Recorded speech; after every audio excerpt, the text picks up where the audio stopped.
Bonjour à tous et bienvenue dans Choc du Monde, le magazine des crises et de la prospective internationale de TVL. C'est de la guerre et de la violence dont nous allons parler aujourd'hui, alors que l'on peine à résoudre plusieurs conflits à travers le monde et principalement bien sûr en Ukraine et au Proche-Orient, et peut-être même aussi chez nous.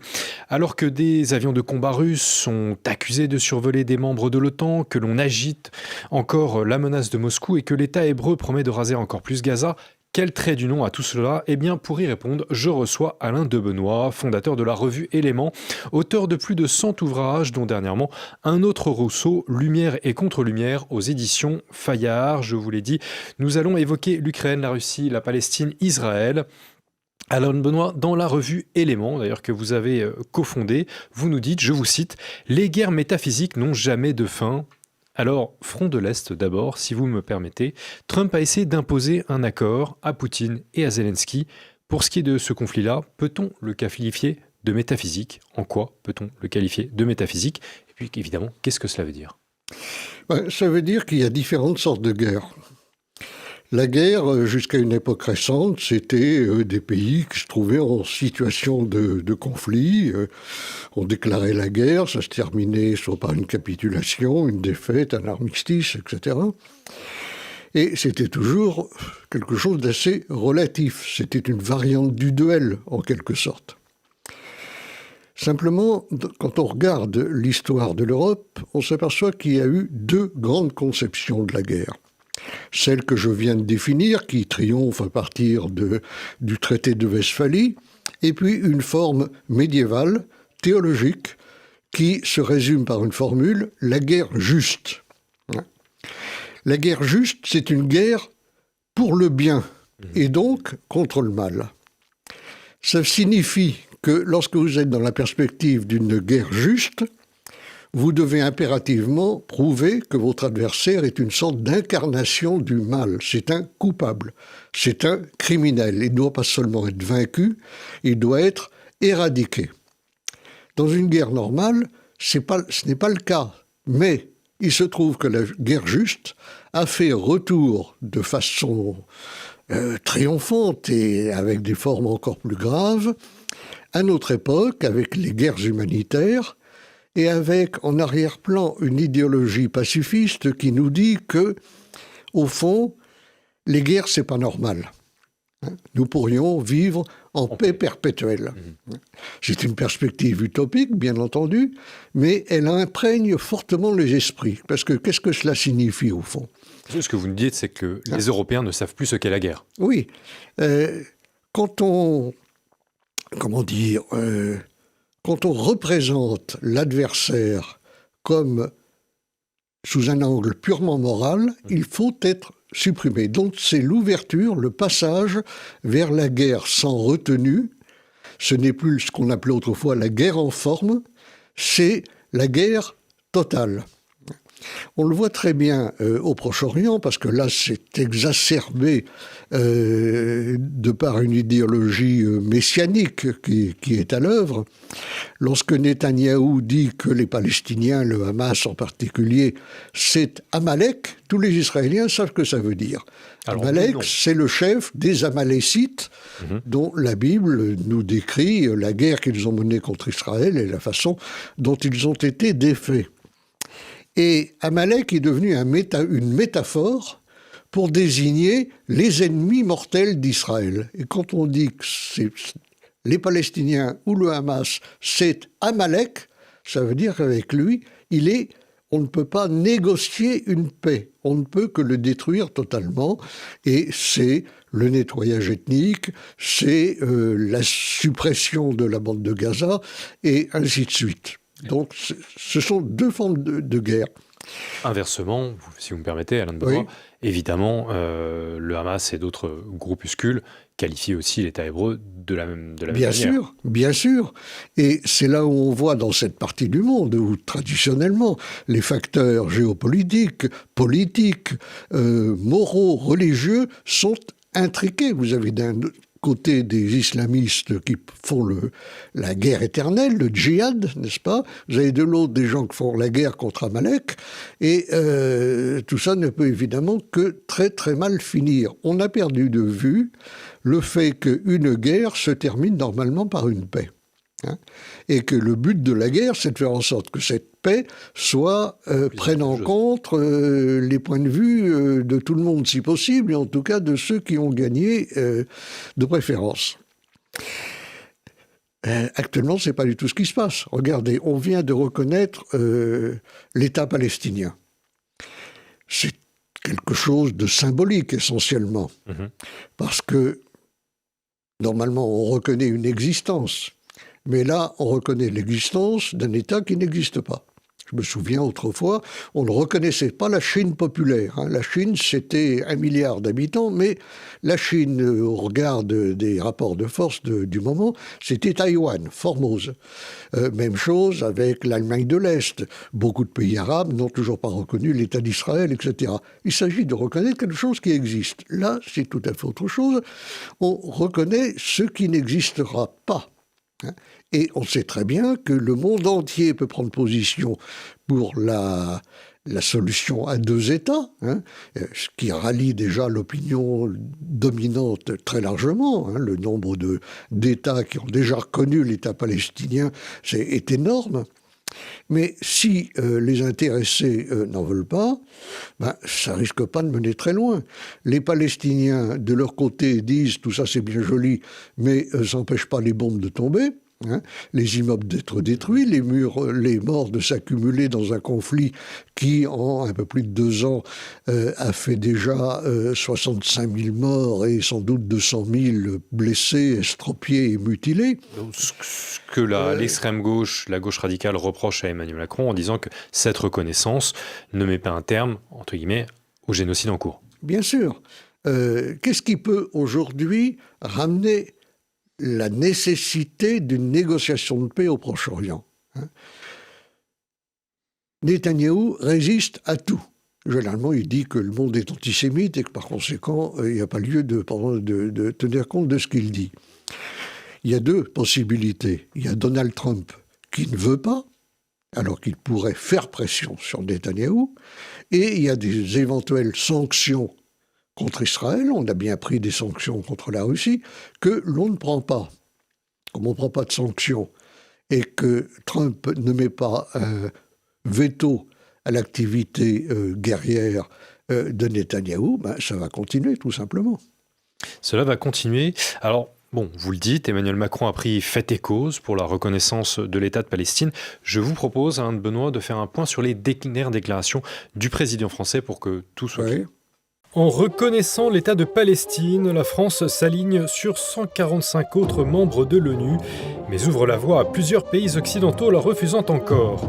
Pour Emmanuel Macron, cette reconnaissance s'inscrit dans un plan de paix complet pour la région.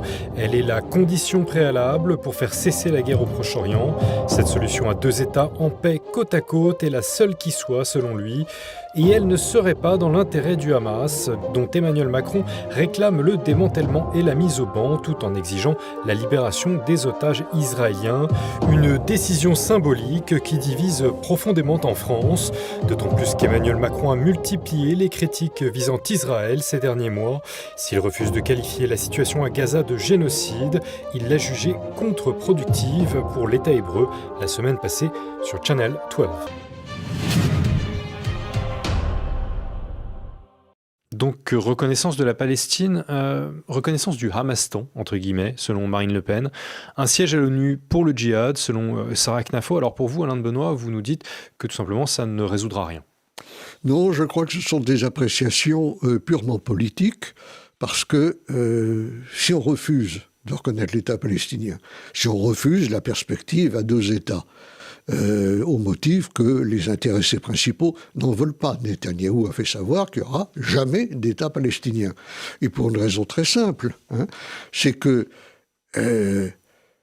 l'État d'Israël est un État juif.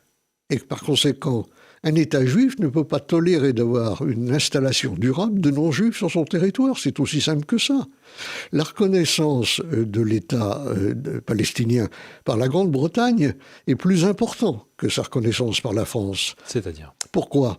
Parce que c'est la Grande-Bretagne qui, en 1917, par la déclaration Balfour, avait autorisé, donné le feu vert à l'installation de ce qu'on appelait alors un foyer national juif en Palestine. Donc là, il y a évidemment un tournant important qui est pris. Mais encore une fois, on reste dans le formel. Sur place, ça ne change rien, hein. La bande de Gaza est en train d'être rasée, la population ballottée d'un bout à l'autre de la bande, on espère ou qu'ils vont mourir, ou qu'ils vont partir, ou qu'ils vont s'évaporer, on ne sait pas très bien, mais on est dans une fuite. Il y a quelques instants, vous évoquiez un nettoyage ethnique. Oui, on est dans une fuite en avant. On voit qu'en 2 ans, l'État d'Israël a déclaré la guerre à la bande de Gaza, à la Cisjordanie, à l'Irak, au Liban, à la Syrie, à l'Iran et maintenant au Qatar. Bon, ce qui est quand même beaucoup. Et quand on ne sait pas s'arrêter, généralement, ça finit mal. C'est la raison pour laquelle un État qui accumule des succès tactiques peut très bien connaître de grands échecs stratégiques. Pour le dire autrement, Israël, et c'est un peu vrai aussi des États-Unis, qui n'a pas gagné au fond une seule bataille depuis la Seconde Guerre mondiale, cet État gagne toutes les batailles, mais il perd toutes les guerres. Il est engagé donc dans une spirale, dans une fuite en avant, dites-vous. Vous écrivez qu'Israël est incapable de concevoir une issue politique parce qu'ils sont incapables, Israël est incapable de voir les guerres comme des faits politiques. Oui, bien sûr. Dès qu'on soustrait quelque chose de politique soustrait le politique à ce qui relève du politique, on arrive à des catastrophes. Pensez-vous que Donald Trump, qui a eu une relation qui n'est pas si simple d'ailleurs avec Benjamin Netanyahou, pensez-vous que Trump raisonne de manière métaphysique ou classique ? Il ne raisonne pas de manière métaphysique, je dirais qu'il ne raisonne pas de façon classique.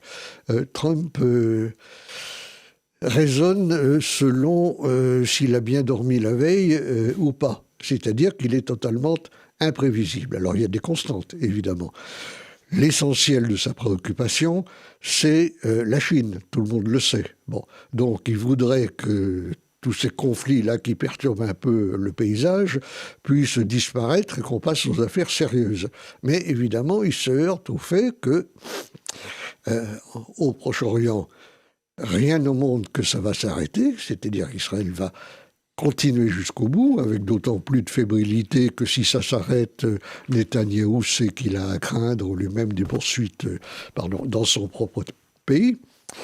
Et en Ukraine, à partir du moment où une situation de paix n'a pas été envisagée, ça va forcément continuer. Ça va forcément continuer. On a l'impression qu'Emmanuel Macron est aussi dans un entre-deux, parce qu'il apporte, avec cette reconnaissance de l'État de Palestine, une réponse juridique, morale, à une situation de guerre, bien sûr, et qu'il est aussi dans cet entre-deux entre ces impulsions potentiellement métaphysiques et une rationalité plus classique, plus politique. Il réagit selon la doctrine libérale, qui pense que la politique n'est pas tragique, qu'avec des dialogues, du commerce, de la rationalité, on peut arriver à tout régler, ce qui n'est pas le cas. Alors, quelle serait l'issue, selon vous, de ces déclarations pour la France ? L'issue très prosaïquement, Benjamin Netanyahou a évoqué à demi-mot des représailles. En ce qui concerne Macron, il est difficile de séparer ses engagements sur la scène internationale de ses intérêts sur le plan intérieur. Hein. Oui. Tout ça masque, on est dans une crise politique évidente. Cette crise politique, il y a derrière une crise de régime, et derrière la crise de régime, il y a une crise générale de la démocratie libérale. Ce sont des gens qui pensent que la norme est supérieure aux faits. Et lorsque les faits prennent le tour d'une montée aux extrêmes, la norme ne sert plus à rien. On est dans l'état d'exception et ils sont démunis devant l'état d'exception. C'est la raison pour laquelle on va assister à un divorce de plus en plus grand entre les proclamations d'un côté et puis ce qui va se dérouler sur le terrain. C'est le terrain qui va décider. Mais sur quoi ça va déboucher, on ne le sait pas, d'autant plus que dans le cas de l'Ukraine, on est toujours au bord d'un dérapage qui pourrait nous emmener dans des extrémités que personne ne souhaite au fond. Alors, bon, il y a, si on observe en fait l'actualité internationale depuis plusieurs mois, il y a un renversement qui s'est opéré face à l'État hébreu. Évidemment, en Europe, Macron le premier reconnaît donc, comme nous venons de l'évoquer, la reconnaissance de l'État de Palestine, critique fortement l'État hébreu. Aux États-Unis, on sent une vague au sein des milieux républicains et conservateurs à la suite de l'assassinat de l'influenceur Charlie Kirk, qui a critiqué récemment la politique de Benjamin Netanyahou, au point que Benjamin Netanyahou a lui-même s'est senti obligé de lui répondre, enfin de répondre en tout cas à ses partisans après son assassinat. Comment expliquez-vous ce retournement, à vrai dire assez inattendu? Est-ce la conséquence de cette fuite en avant, de cette recherche métaphysique qui est totalement incomprise? Le cas de Charlie Kirk est un peu particulier car il a été un grand défenseur de Netanyahou dans le passé. Et effectivement, à date récente, il a évolué, comme beaucoup d'autres d'ailleurs, dans l'entourage de Trump. Pourquoi ? Parce que Netanyahou en fait quand même un peu trop, si vous voulez. Même les gens qui reconnaissent à juste titre l'État d'Israël, le droit de représailles d'Israël, pensent que c'est un peu démesuré, disproportionné cette riposte. Alors, je sais bien qu'aujourd'hui, dans le cas notamment de l'Ukraine, à laquelle nous avons déjà fait allusion, c'est la théorie actuelle de l'agresseur. Le méchant, c'est celui qui agresse. C'est-à-dire que l'on cherche à établir une responsabilité unilatérale pour un phénomène qui est fondamentalement bilatéral ou multilatéral. Car en réalité, chacun sait bien qu'il y a ceux qui déclenchent les guerres et puis il y a ceux qui les rendent inévitables. À commencer par les circonstances. Il y a des circonstances qui rendent une guerre inévitable, quelle que soit la personne ou l'État qui la commence. La guerre préventive, c'est une guerre d'agression. Or, elle a été pratiquée par tous les pays, et notamment par les États-Unis. On prend prétexte d'un événement, les tours jumelles en 2001, la fiole de Colin Powell contre l'Irak et l'Afghanistan. On sait bien que c'est pas si simple. Vous savez, les rapports de force internationaux, c'est pas le petit jeu de la cour de récréation. Monsieur, c'est pas moi qui ai commencé. C'est lui qui a commencé, il m'a écrasé les pieds, c'est pour ça que je lui ai crevé les 2 yeux. C'est pas comme ça que ça marche. La réalité, c'est que la guerre est le résultat d'un enchaînement de cliquets. Et si on veut en donner une image manichéenne en disant les bons sont là, les méchants sont là, ce qu'essayent de faire les gens des 2 camps, bien entendu, en général, je crois que c'est absolument faux. Moi, cette guerre d'Ukraine, je dois dire que je l'accepte très mal parce que j'ai beaucoup d'amis ukrainiens et j'ai beaucoup d'amis russes. Et les voir se massacrer, croyez bien que ce n'est pas un plaisir. Mais je vois bien qu'il y a un enjeu existentiel. Et quand quelque chose est existentiel, les normes tombent, le droit international tombe, il n'y a plus que la réalité terrible du terrain. Alors, en parlant du conflit ukrainien, on a le sentiment en effet qu'il ne peut pas déboucher pour l'instant sur un accord de paix. Cela vous surprend plus au regard de cet aspect existentiel? Non, ça ne me surprend pas. Objectivement, l'Ukraine a perdu la guerre et continue à la perdre tous les jours. Trump, avec ses virevoltes successives, a rebattu en quelque sorte les cartes en laissant entendre qu'il n'aurait pas vis-à-vis des Ukrainiens la même attitude que vis-à-vis des Israéliens. C'est-à-dire qu'il n'y aurait pas de soutien inconditionnel.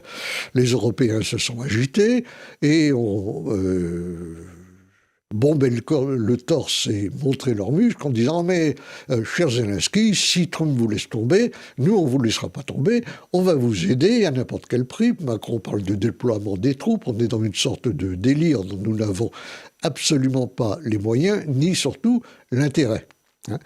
Trump, au moins, il raisonne en fonction de son intérêt. On ne peut pas reprocher à un président des États-Unis de faire passer d'abord les intérêts américains. Les Européens, on ne sait pas quels intérêts exactement ils font passer là-dedans. Même avec l'aide renouvelée et augmentée des Européens, avec des armes qu'on achètera à Trump, on ne sait pas très bien avec quel argent, pour ensuite les donner gratuitement à M. Zelensky, le cours des choses ne sera pas changé, on aura simplement prolongé la guerre pour rien. Qu'est-ce qui va se passer après ? On verra. On verra, l'histoire est imprévisible, elle est toujours ouverte, mais aujourd'hui on voit bien que tout ce qui permettrait de faire une évaluation, même à moyen terme, de ce qui va passer, ça ne fonctionne pas. Personne aujourd'hui n'est capable de dire au Proche-Orient ou en Ukraine quelle sera la situation dans seulement 6 mois. Selon Moscou, selon les Russes, l'Europe désormais, les Européens, veulent infliger encore une défaite stratégique à la Russie. Est-ce vrai ? Est-ce bien l'intention derrière les actions d'Emmanuel Macron et d'Ursula von der Leyen ? Chez certains, oui. Chez d'autres qui mesurent les conséquences, non. Parce que on va envoyer des troupes de l'OTAN en Ukraine, mais Poutine a déclenché et commencé la guerre pour empêcher que l'OTAN ne s'installe en Ukraine. Donc c'est pas du tout une façon de calmer le jeu, c'est plutôt une façon de jeter de l'huile sur le feu. Et par conséquent, Poutine fera ce que n'importe quel chef d'État ferait à sa place, c'est-à-dire qu'il réagira. Et comment il réagira ? Et à quels extrêmes est-ce qu'on montera ? Et nous sommes prêts à tenir le front combien de temps ? Regardez l'état des armées européennes, notamment de la France, c'est pas extrêmement brillant. L'une des conséquences assez ironiques de l'histoire est que par contre, l'Allemagne réarme à plein et est en passe de devenir la première puissance militaire d'Europe. Quand on sait que depuis 1945, tout le monde a fait en sorte que le mauvais instinct belliqueux germanique ne reprenne pas le dessus, on s'aperçoit que, oui, il y a une ironie de l'histoire, certainement. Une ironie de l'histoire. Vous n'avez pas l'air de croire à l'hypothèse de la menace russe, en fait. Je ne crois pas du tout à une menace russe sur l'Europe occidentale. Je crois que ce n'est pas l'intérêt de la Russie et que de surcroît, elle n'en a pas les moyens. Et c'est tout. Et je pense que nous devons chercher à résoudre les problèmes en recherchant d'abord notre intérêt. Que ce soit dans le conflit russo-ukrainien, où est notre intérêt ? Que ce soit dans le Proche-Orient, où est notre intérêt ? Lorsque la guerre en Ukraine s'est déclenchée, il n'y avait pas d'enjeu existentiel pour les Français, les Anglais, les Italiens, les Espagnols à Kiev, n'est-ce pas ? L'intérêt des Européens était plutôt de continuer à bénéficier de ressources énergétiques à bas prix et de voir dans quelle mesure l'Europe et la Russie étaient complémentaires et non pas destinées à se battre. Mais actuellement, personne ne recherche son intérêt, sauf Trump, bien entendu, et Netanyahou, ce qui est là aussi parfaitement compréhensible de son point de vue. Nous, on recherche le bien, le bonheur, la paix et la gentillesse universelle. Ça finit toujours très mal, très très mal. Cela finir toujours très mal de rechercher le bien et la gentillesse universelle. Eh bien, ce sera le mot de la fin. Alain de Benoît, merci beaucoup d'avoir répondu une nouvelle fois présent à l'appel de Choc du Monde. Je rappelle que vous êtes fondateur de la revue Éléments et que vous avez publié un essai Réflexion sur les guerres en cours dans le dernier numéro à paraître. Alain de Benoît, merci beaucoup. Merci à vous. Merci à tous d'avoir suivi ce nouvel épisode de Choc du Monde. Surtout, n'oubliez pas de le commenter et bien sûr de le partager. Merci à tous et bonne soirée.